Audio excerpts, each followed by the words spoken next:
Good morning, everyone. Welcome to the online ERIM Awards ceremony 2020.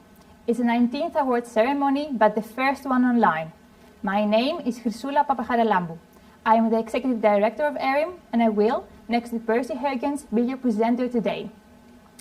Due to the strict lockdown introduced by the Dutch government in mid-December 2020, we had to change the setup of the ceremony and therefore needed to reschedule. But today, no more delays. We will have an exclusively online ceremony during which we will celebrate the successes of the ERIM community and the outstanding research of our researchers. Shortly, we will present the awards, and we will then ask our researchers to talk about their research briefly. This year, we have awards in 5 different categories. These include the newly introduced Open Science Award. I'm happy to welcome Pursey Heugens, Scientific Director of ERIM and RSM's Dean of Research, who will explain why we're striving to celebrate and reward open science in research. Welcome, Pursey. Thank you so much, Chrysoula. I'm very happy to be with you all here, live and present. And let's go to the brief talk that I have prepared for you guys. And what I will do is to tell you mostly a little bit more about what the path forward is for open science for ERIM.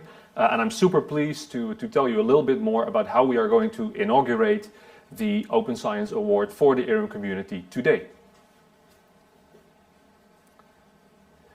So, open science and ERIM. Well, it's obviously true that in management research, we've got some people who are doing really great in terms of open science, who really are already blazing the trail, so to speak.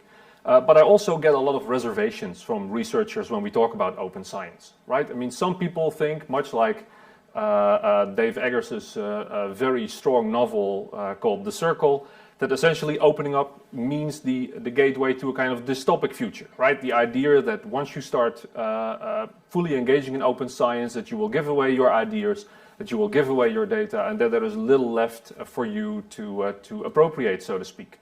But nothing could be further beside the truth, right? I think that the real story behind open science is that it is a real force for the good, a real way to make all our scientific lives better, and the benefits are manifold, right? I've shown you a couple of times this lovely white paper by the League of European Research Universities, as well as the commonly recognized benefits that open science brings to us as a community, right? It makes science more cumulative.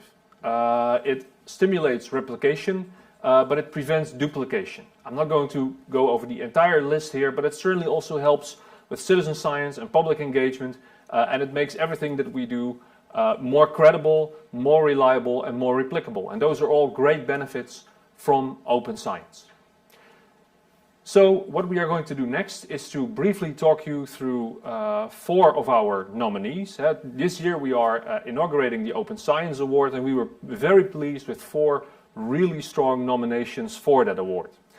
And we could have, of course, only announced the winner, but that would be selling everyone short. And why is that the case? Because all 4 of our nominees approach open science from a different angle and up to a point show how in its various facets open science is a force for the good. I want to briefly start with one of our nominees in no particular order, and that is Andreas Alfons. And the way that he has operationalized open science and the way that he typically goes about doing it is by sharing especially his codes. So the codes, the packages that you can use if you're working with R to help him follow him in his footsteps and make your statistics more robust. Alfons is an expert in robust statistics, meaning that you can still have reliable output and still have reliable statistics even if the distributions of your variables are non-normal. Now, this is great stuff, and robust statistics are definitely one of the great ways forward. But what is really cool is that his methodological work on all these problems is just available for everyone through his website in the form of a number of really wildly popular R packages. And if you can just show the slide with the distribution of his monthly downloads, keep in mind these are not cumulative downloads but monthly downloads, it is clear that Alfons's monthly downloads actually go up sometimes in the tens of thousands for his most popular packages. And what is especially cool to see, of course, is the spike around March and April of 2020. So if you've always wondered what people do during lockdown times, well, they don't just watch Netflix and they don't just engage in all kinds of guilty pleasures. What they really do is download Alphonse's packages and run whole lots of robust statistics. That's what our research community does. More than 40,000 downloads in the month of April last year alone. I definitely tip my hat to that. But there's more great examples of what open science can do for you, right? Another great example, I think, is an example submission by Jan Dul, nominated by Finn Wienstra. And Jan actually made the rather valiant attempt to really start doing something really new in the last decade before his retirement. And he really, he's now an emeritus professor, but he devoted the last 10 years of his career, and he's still actively working on it, to develop a whole new method of analyzing data called necessary condition analysis, in which you try to identify which aspects or drivers in a data set are really the necessary conditions for certain outcomes to obtain. This is not a methods class, right, so I'm not going to go any deeper into this. But what is really cool is that his self-developed software is available as freeware for everyone who wants to use it and who wants to experiment with his method. And just one cool fun fact is that the NCA method pioneered by Jan has now been published in more than 50 different academic journals, and I think that is just a terrific achievement for Jan and for all of us as a community. And again, I tip my hat to that very explicitly. The third nominee that I just wanted to give my credits to today is Stefan Giesner, professor of OB at our beloved Rotterdam School of Management. And I think that what this also shows is that open science sometimes requires a leap of faith, a real act of courage. Right? Stefan published an experiment in 2007, and essentially the experiment was about how someone's position in a floral hierarchy affects others' perceptions of how powerful they are. And what actually was found is that this finding by a later study could not be fully replicated. Now, this is of course something that happens when you do experimental work or when you do any work at all, but what is really cool here is that Stefan really followed the principles of open science, made his data available for replications, and actually also participated in the replication in a way to actually make science more cumulative and trustworthy. In a series of follow-up publications, he also showed that there are other aspects to this dilemma, and I think that we now have a much better contextualized understanding of the issue of power in hierarchies. But again, it was a really good example of what open science can do and how it can re-establish the faith in a discipline that sometimes have been criticized for its inability to address the replication crisis, so to speak. So good chits to Stefan on that one as well. We have the fourth nominee for today, and that is Gabriele Paolacci. And it's probably fair to say that Gabriele is one of the people who very early on all recognized the power of open science. And there's just a couple of fun facts about his profile that I just wanted to share with you. One of the things about Gabriele's work, for example, many of his papers are really well cited. And one of the Stanford experiments that we did a while ago, not the Stanford experiment, but another Stanford experiment, is to see how the most cited publications in psychology and psychiatry measure up to the principles of open science. And over the decade spanning 2006 and 2016, this group of Stanford researchers identified the 111 most cited studies from that vast field. And what is really cool to see is that Gabriele actually had 2 papers in that set of most highly cited publications.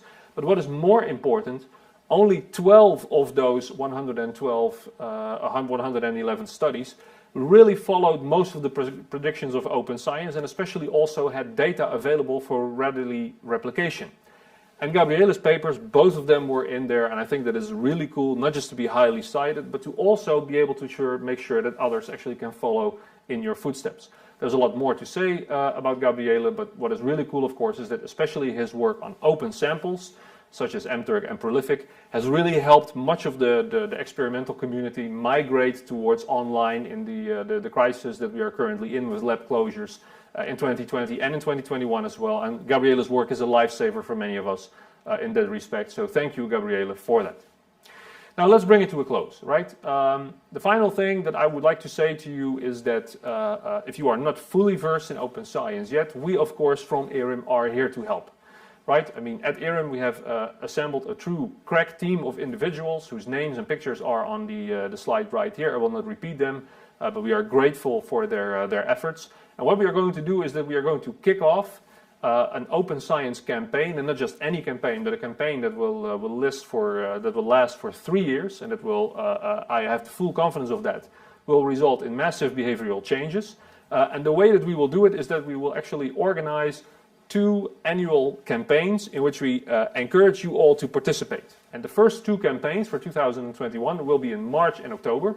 We will start in March with the ORCID March Madness. ORCID, of course, is a publication identifier, a personal identifier to disclose your research identity.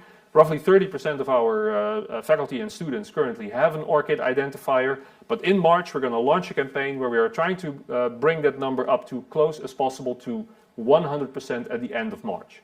Then the next second campaign for this year, and 4 more will follow in the 2 years after this, is in October. And in October we will start with the October Data Fest. We will communicate and we will be in touch. We will help you as much as possible. The point is that in October we will try to get as many of you, our most loyal ERIM members, to post a data set on the Erasmus Data Repository, and that will be the end of it for October. So that is absolutely terrific. All I have to say for now is that this was it in terms of the wholesome messages. Let's go to the moment that we have all been waiting for, and let's go on to the awards. Thank you so much, Pursey. This has been a very interesting and stimulating message. As you said, we will now continue with the announcement of the ERIM Award winners, and we start with the award for Best Dissertation. So, on to you. Thank you, Frisa. For this award, the jury stated that it had to make a really close call. The winning dissertation, however, has already resulted in 2 publications in journals that are among the very best in management. The Academy of Management Journal and Strategic Management Journal, and that's a great feat. The author takes a behavioral perspective to shed more light on how power, reputation, and status affect firms' strategic actions, and how investors' valuations of such actions play out. The jury finds the chosen perspective really novel, and its uses to be very consistent across the 3 papers that constitute the dissertation. The dissertation also combines several empirical methods, such as event study methodology, content analysis, and propensity score matching. The jury therefore finds the dissertation also to be very strong methodologically. So, the unanimously chosen winner of the 2020 ERIM Best Dissertation Award is Radina Blaguva, supervised by Justin Jansen and Tom Mom, for the dissertation entitled The Hard Power of Soft Power, a Behavioral Strategy Perspective on How Power, Reputation and Status Affect Firms. Congratulations, Radina. Thank you so very much for this award. I feel really honored to have it, given how many talented and brilliant PhD students I came to know during my time at ERIM. So it really means a lot to me. Thanks a lot, ERIM, and thanks a lot to RSM for all your support and all the amazing experiences, very developmental, that I had during my time. Yeah, and just before we continue, we are super grateful for you as well, Radina, because you have supported our ERIM community and certainly all the students so much in your time with us that we will be forever grateful. And obviously we hope that you will remain in touch with us for as long as you possibly can. Now we have created a few questions for you. And the first one that we have is, why don't you tell us, and especially the viewers, a little bit more briefly about what your research has all been about?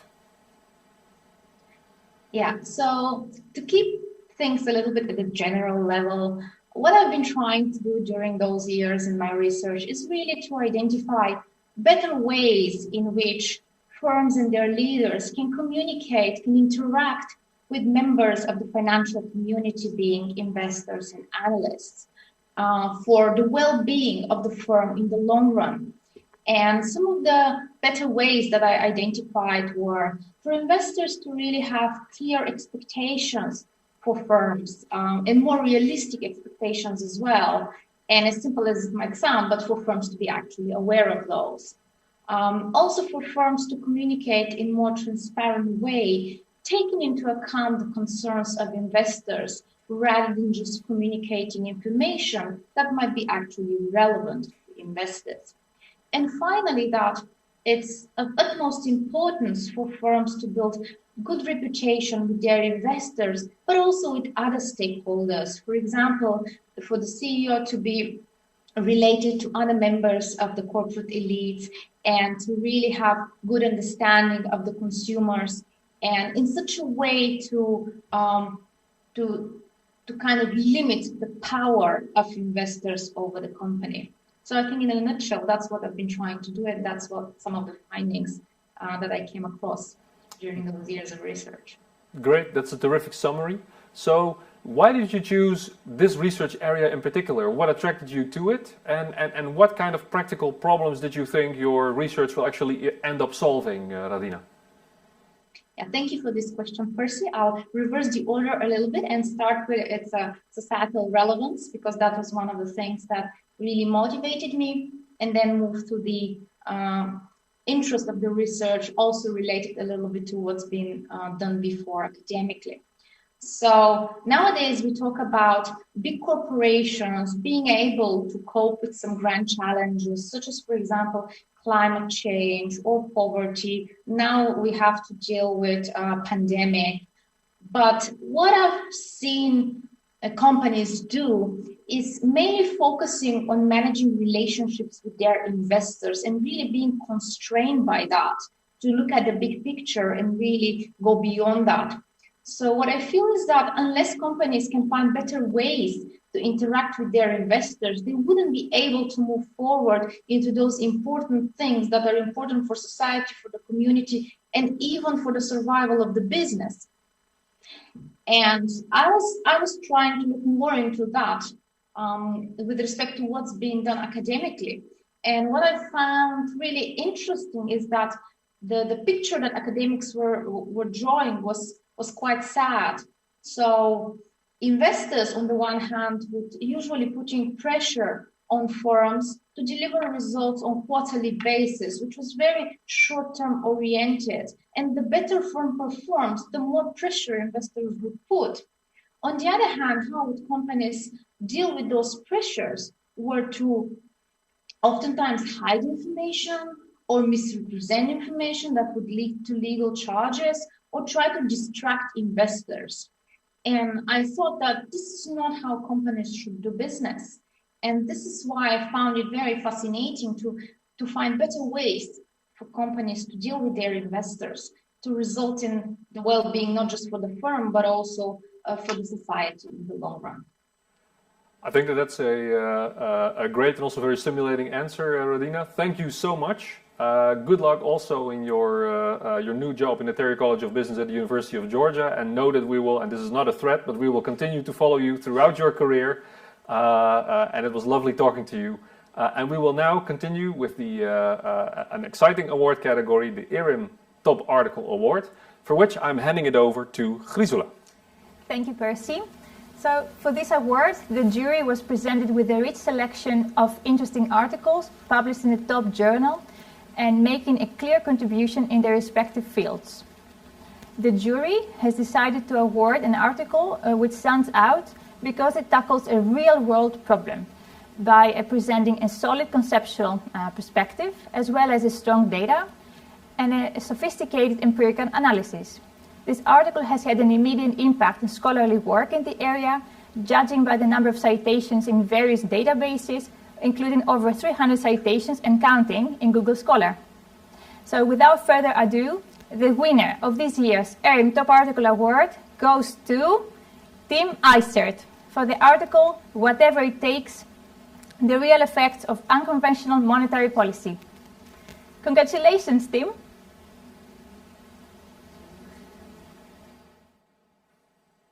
We are waiting for Tim to be unmuted.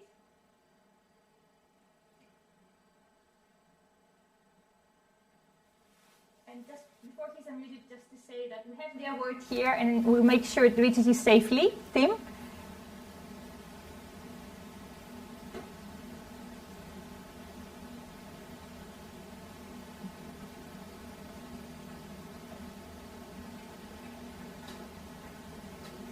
Okay.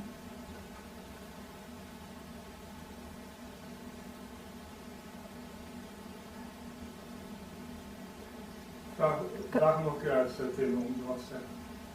Congratulations, Tim, once again. And I see we have some technical issues.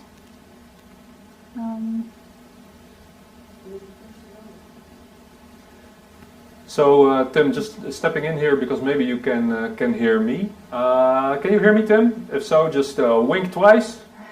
I think he cannot talk. Does he not? I think Tim cannot hear us for now. Yeah. Okay. So I think that we will Should we move? have to continue. Yeah. He looks handsome in the picture, and the award is coming your way, Tim. We'll hope to hear more of you in the recent future. So thank you, Tim, and congratulations once again to you and your co-authors for a terrific show. Thank you so much. Thank you, Pursey. And now handing over to you for the next award, which is one of the most important awards we have, for the outstanding performance by a young researcher. So over to you. Yes, and perhaps after this award we can try whether we can get Tim back up in the picture. We will try it once before then. But before we go further, let's focus on what's up ahead right now, and that is the award for a young researcher. One thing that we know is that we are a young research institute, and the people who joined ERIM only in the recent past oftentimes really also represent our present and future.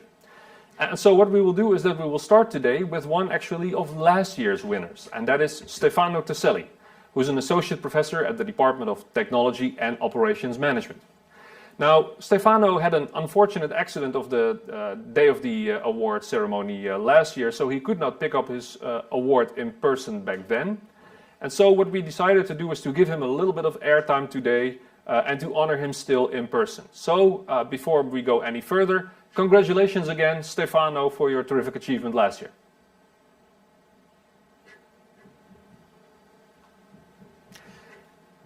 Well, I didn't hear before, but I assume because I see myself on the screen that I need to say something. Well, that's of course a great pleasure. That's a great award. I'm really pleased about that, and my research is mainly on social networks in organizations, which means how the connections between people can affect patterns of organizational functioning. I conduct research mainly in different settings, in the healthcare setting and in settings for new entrepreneurial opportunities, and I combine theoretical research with empirical research in my activity. And this award for us a great pleasure, and I want to thank, of course, all my colleagues in the Department of Innovation Management, and also the other people in ERIM that contributed to this great achievement.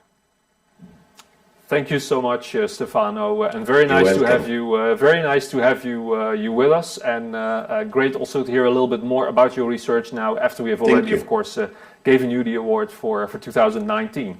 And thank you so much, Stefano.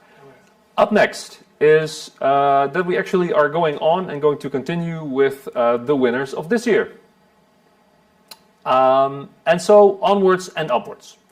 The first winner for 2020 recently received tenure at RSM and became Associate Professor of Finance. He received his PhD in 2015 from the Université Catholique de Louvain and the Université Lille in France, with highest honors. In 2019, he published a single-authored paper in Management Science, which is an ERIM star, on banks' lobbying activities. His earlier work on crowdfunding also got a great deal of attention in the academic community, and especially his 2014 Journal of Business Venturing paper now already has close to a mind-boggling 3,000 citations on Google Scholar, and his 2013 venture capital paper already has 900 citations, which obviously are very impressive numbers for a young scholar.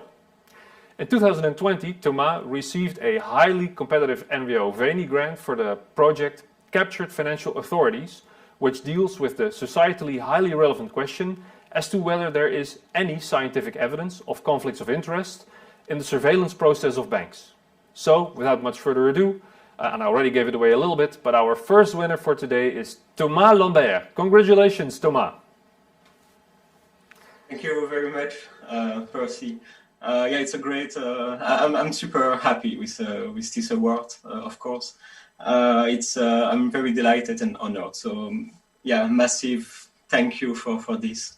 It means a lot. So yeah, and yeah, thank you. And it is very well deserved. And now that we got you talking, I have a question for you, and that is, can you tell us a little bit more about that prestigious Veni grant of yours, and can you especially tell a little bit in a few sentences about what it is that you are trying to research in that project, Thomas? Okay.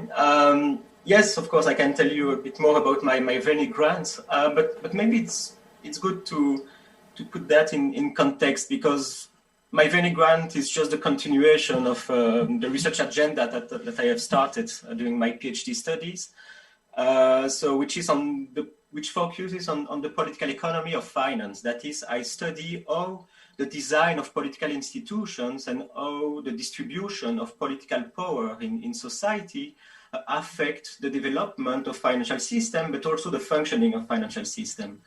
So you mentioned, for example, my management science paper. For example, in that paper, what I did is that I studied the impact of bank lobbying activities on supervisory decisions of regulators. So indeed, banks devote quite some resources to lobby politicians, but also regulators. And there I collected data virtually on all banks in the US about their lobbying activities targeted towards regulators.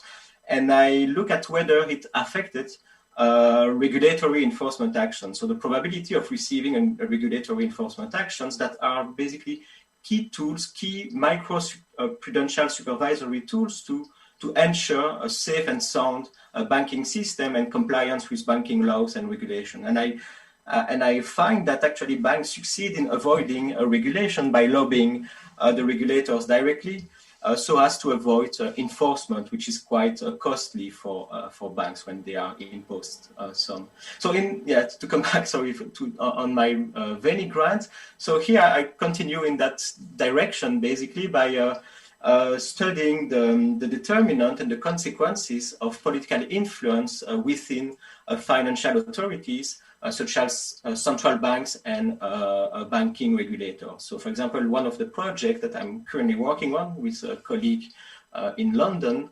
I study the extent to which central bankers are independent from political powers by measuring in a novel way their independence towards the political system. And then I study how it affects the pursuit of their main objectives in terms of price stability and financial stability.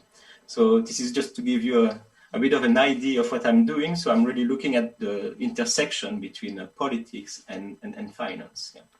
Well, thank you so much for giving us that Big Tent picture, so to speak. And it's also really good to see that our researchers are doing such critical work on also keeping sure what keeps our, I guess, also democratic and financial institutions up and running. I'm sure you will agree that of course, 2020 and the last 12 months have been a particularly vexing time for our community. So I also want to ask you a question of hope, so to speak. And that is, what is the question? The question is, what gives you energy and what do you enjoy about doing research, Thomas? Inspire us. Okay, yeah, I try. I mean, what I really like is that it's the intellectual challenge. I mean, we have a problem to solve, a research question to address, and we have to think very deeply about it. So in my case, it means collecting very detailed data, building very large data set, and then using econometrics to analyze those data. So this is the part that I really like. But what I also like a lot is the write-up. So writing the articles is really something that I enjoy a lot. Not necessarily revising the papers, but the writing part is also something that I really like. And yeah, more broadly, I mean, what I also enjoy is the fact that I believe that it has some positive impact on society. Maybe it's a bit naive, but I believe that. So I think that, at least in my case, I hope that my research can inform somehow policy making and regulation. So in that respect, it's very important, and it's why I really love my my job. So your enthusiasm is certainly infectious, and I really want to run off and write a paragraph myself now, Thomas. But once again, thank you so much, and congratulations once again on achieving this and obtaining this great award. Thank you so much. Thanks a lot. Yeah. So this year we actually have 2 winners, and so what we will do is that we will now go on to our second winner. And our second winner of 2020 is an assistant professor at the Rotterdam School of Management, in particular at the Department of Strategic Management and Entrepreneurship. And this particular winner received his award, or received his PhD from the University of Tilburg. Now, in his research, he applies methods for analyzing textual data to answer fundamental scholarly questions. He already published 2 papers in the very prestigious Strategic Management Journal.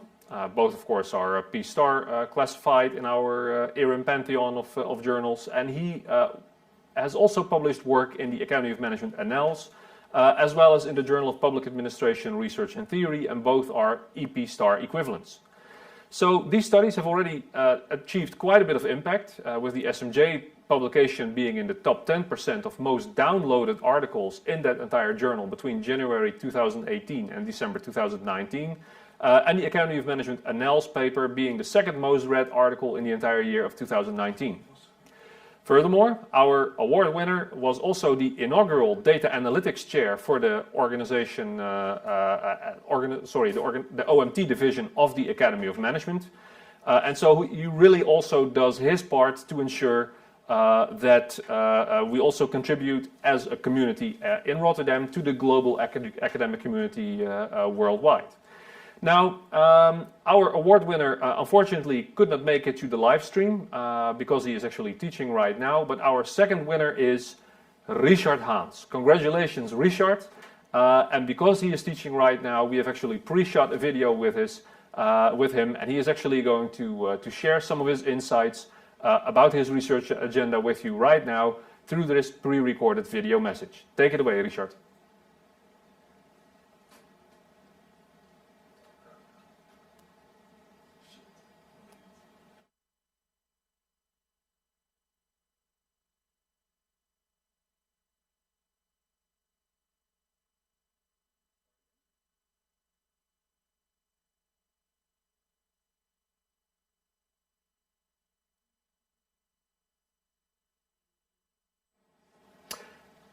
Okay, everyone, we are going to start again, and this time we will also hear Richard sotto voce.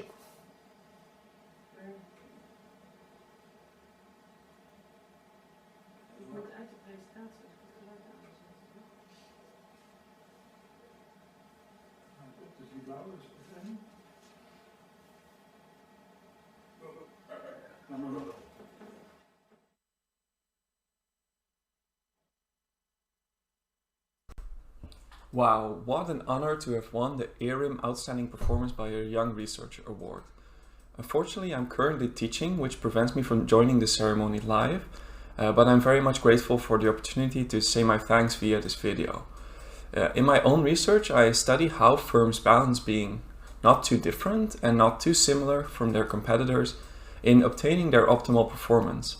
And this award is also a representation of my own personal attempts to balance having become a father in 2019, going into different lockdowns, teaching, as well as trying to be an active and engaged researcher. I think so far so good. Furthermore, this award brings me closer to my personal and professional goal of being more like our host and scientific director Pursey Heugens, who I see won this award back in 2005. My thanks go out to ERIM for offering me this award, and also of course for creating an environment that enables us to be the best researcher we can. And of course congratulations also to all the other winners. Okay, so thank you so much, Richard. We are now going to make up for some of our mistakes of the past, and we are going to give it back to Chrysoula, both for a brief interview with our Top Article Award winner, and later on immediately continuing with the Societal Impact Award. Thank you, Pursey. So Tim, it's very nice to see you now and also probably be able to listen to you. Congratulations. All right, now yes. Fantastic. Congratulations on the ERIM Top Article Award. Very well deserved. All right, so sorry, I didn't hear your question now, but I think what you've asked me is a bit about sort of what the research is. So I'll just talk about that for a second, what we've done in that paper. So essentially what that paper was about is that the European Central Bank conducted a variety of unconventional monetary policy actions at the height of the sovereign debt crisis in the earlier part of this decade. But even when reflecting himself on these policies, Draghi at some point said that for a variety of reasons, all these policies have not really transferred fully into the economic sphere, so that we didn't really have a clear transmission of monetary policy into the real economy. And what we tried to do in this paper is put some facts on the table for why that transmission might have failed in the European context. And one of the key things we want to highlight in that paper is that for monetary policy transmission to work appropriately, what you need is a healthy banking sector.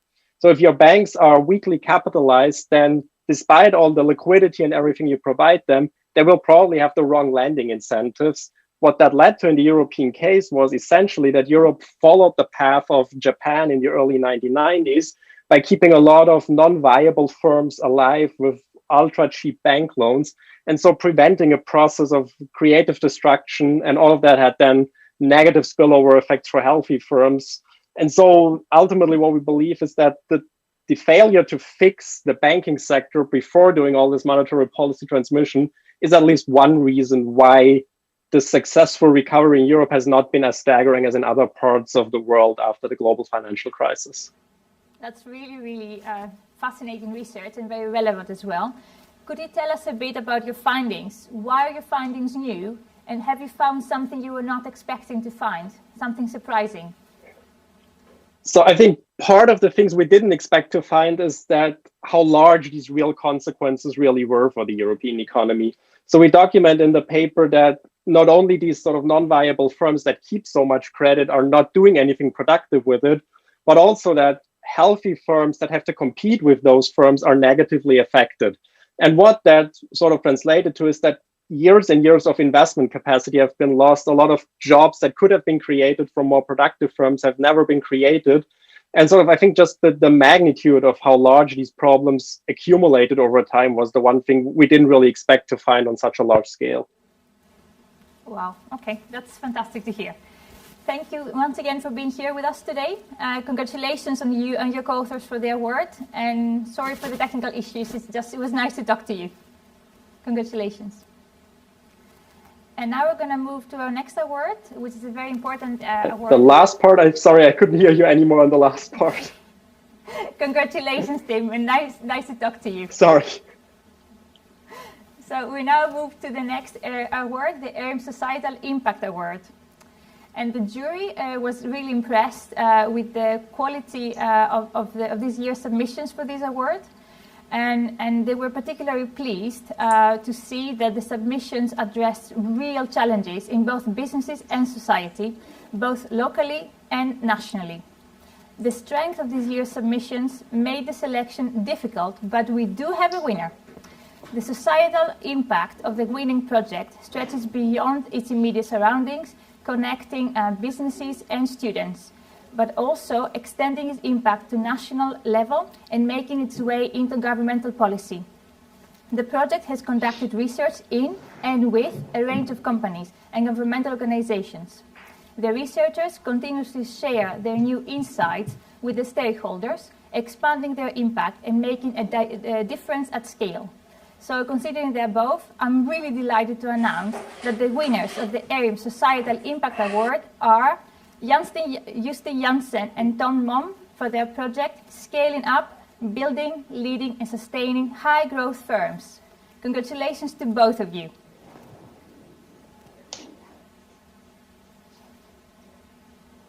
We have your awards here. Make sure you receive them.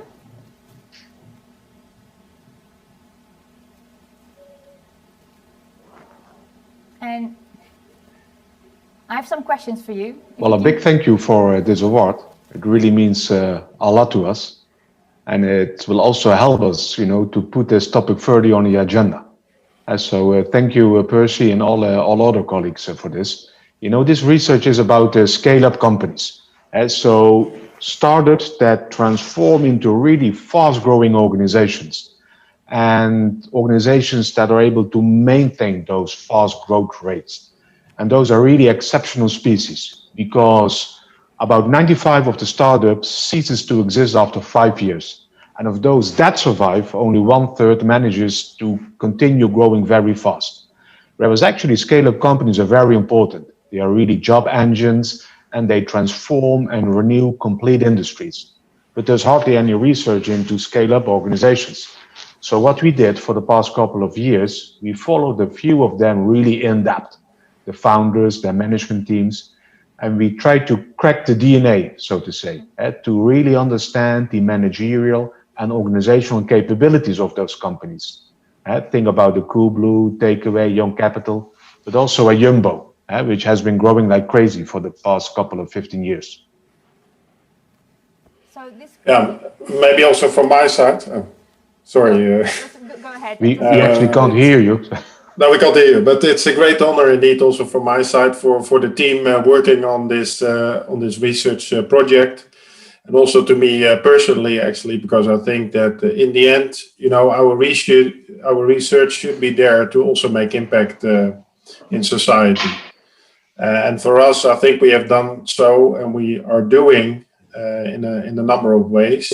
I think first of all, for us, it's also inspiration and role modeling. And so we actually have been in contact with a few well-known scale-ups, and we also compiled a ranking of the top 250 growth firms. And for us, that also means a way or a platform to get in contact with those companies. Another thing I think for us that is also important is to educate and develop also especially leadership capabilities of SMEs companies, and to enable them to identify novel ways to grow, and also to realize new pathways for growth as well. We try to do that by translating our research in more practical programs, tools, and techniques. So one thing we are currently working on is serious gaming, for instance. So we would like to develop novel propositions and new ways like serious gaming in order to help companies solve problems and overcome challenges associated with transitioning from startup to a scale-up, also to identify and implement novel ways of growth.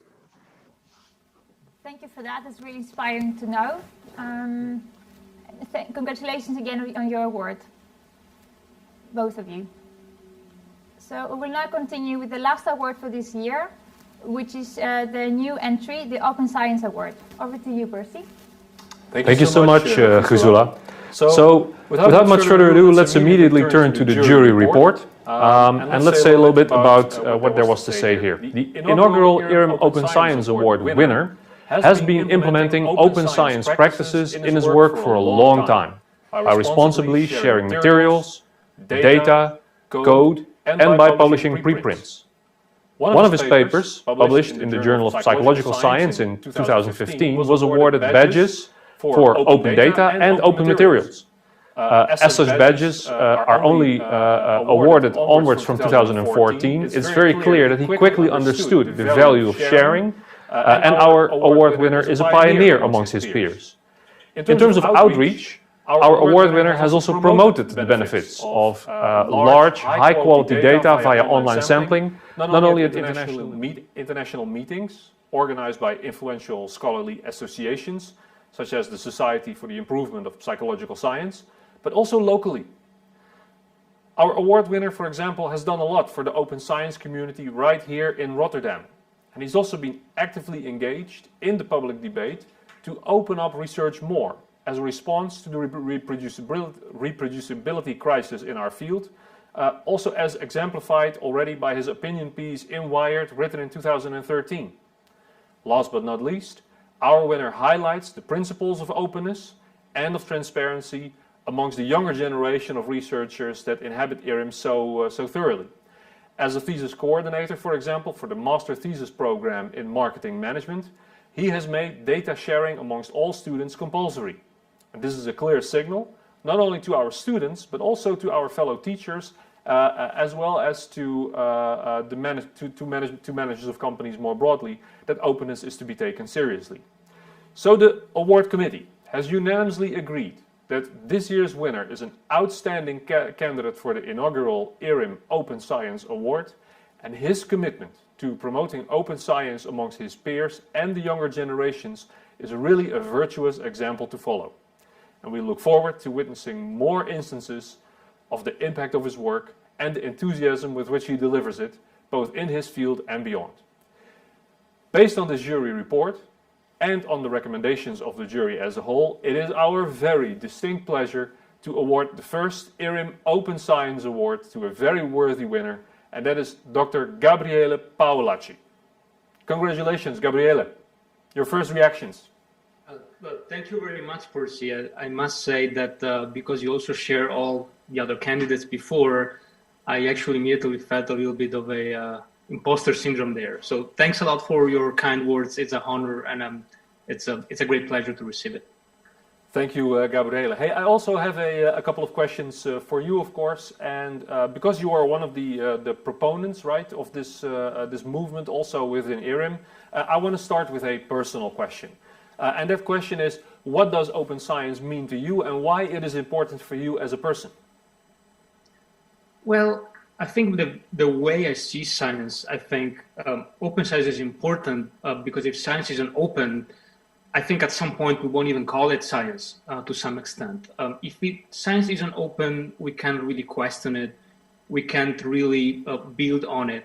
So I think at some point in the future, open science won't even be something that we reward, so to speak. And don't get me wrong, I'm very honored by this award, but it would be something that we can take for granted. And again, the reason why I see this is that, of course, there are exceptions for why science isn't open. So there are sometimes legitimate reasons for why data cannot be shared, for example. But by and large, there are many obstacles. And just sharing the data, the material, pre-registering your study, make things so much easier for anyone who wants to question the veracity of science, wants to build on it, that there are very few excuses. Yeah?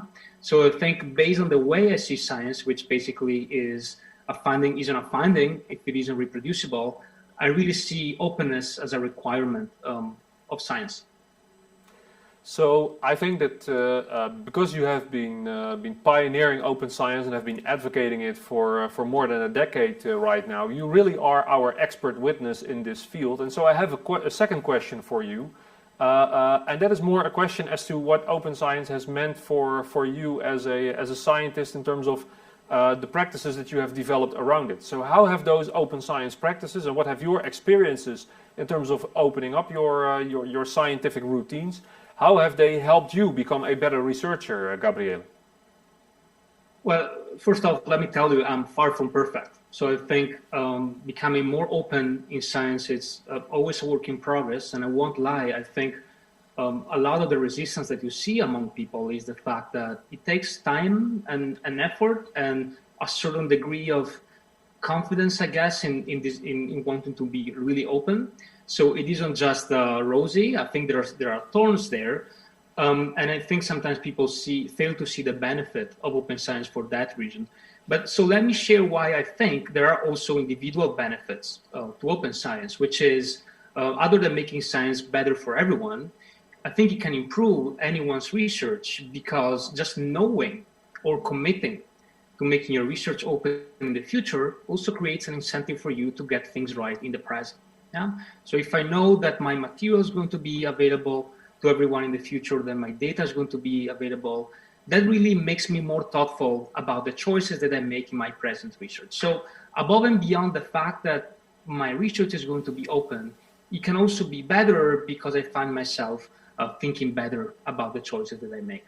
So to some extent, I think I see openness as a benefit in and of itself for science, but also as a tool that can improve research across the board because it's a commitment device for people to get things right, essentially.